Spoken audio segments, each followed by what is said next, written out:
ಚೈತ್ರ ಅವರ ಹೆಸರಿನ ಜೊತೆಗೆ ಕುಂದಾಪುರ ಹೆಸರು ಅನ್ನೋದು ಬೇಡ ಅಂತ ಹೇಳ್ಬಿಟ್ಟು ಕೆಲವೊಬ್ರು ಸ್ಟೇ ತಗೊಂಡ್ಬಿಡ್ತಾರೆ. ಹ್ಮ್. ಸೊ ಆ ಒಂದು ಕಾರಣದ ಅದು ಬಗ್ಗೆ ಆ ಪರ್ಟಿಕ್ಯುಲರ್ ಕೇಸಿಗೆ ಸಂಬಂಧಪಟ್ಟಾಗ ಮಾತ್ರ. ಆ ಪರ್ಟಿಕ್ಯುಲರ್ ಕೇಸ್ನಲ್ಲಿ ಮೀಡಿಯಾಗಳು ಚೈತ್ರ ಜೊತೆ ಕುಂದಾಪುರ ಬಳಸಬಾರದು ಅನ್ನೋದಕ್ಕೆ ಮಾತ್ರ ತಗೊಂಡಿದ್ದು ಹೊರತು ಬೇರೆ ಯಾವುದೇ ಪ್ರಕರಣಕ್ಕೆ ಸಂಬಂಧ ಇರ್ಲಿಲ್ಲ. ಆ ಪ್ರಕರಣ ಟೈಮಲ್ಲಿ ಚೈತ್ರ ಕುಂದಾಪುರ ಅಂತ ಬರ್ತಿತ್ತು, ಅದಕ್ಕೋಸ್ಕರ ತಗೊಂಡ್ರು ಬಿಟ್ಟೆ ಬೇರೆ ಏನಕ್ಕೂ ಸಂಬಂಧ ಇಲ್ಲ. ಆದ್ರೆ ನನ್ನ ಅಸ್ತಿತ್ವನೇ ಚೈತ್ರ ಕುಂದಾಪುರ. ಸೊ ನೀವು ಏನ್ ಸ್ಟೇ ತಗೊಂಬನ್ನಿ, ಏನ್ ಚೈತ್ರ ಅಂದ ತಕ್ಷಣಕ್ಕೆ ನಾನೇ ಹೋಗಿ ನಿಂತ್ರು ಚೈತ್ರ ಕುಂದಾಪುರ ಅಂತಲೇ ಕರೀತಾರೆ. ಜನರ ಮನಸ್ಸಲ್ಲಿರುವ ಚೈತ್ರ ಕುಂದಾಪುರನ ನೀವು ಸ್ಟೇ ತರೋದ್ರ ಮೂಲಕ ನಿಲ್ಸೋದಕ್ ಸಾಧ್ಯನೇ ಇಲ್ಲ.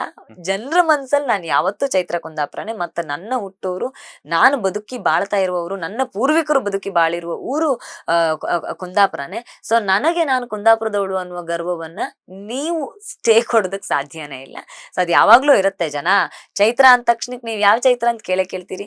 ನಾನು ನನ್ ತಂದೆ ಹೆಸರು ಹೇಳ್ಬೋದು, ಅದು ನಿಮಗ್ ಗೊತ್ತಾಗತ್ತಾ? ಆದ್ರೆ ಕುಂದಾಪುರ ಚೈತ್ರ ಅಂತ ನಿಮ್ಗೆ ಅನ್ಸುತ್ತೆ.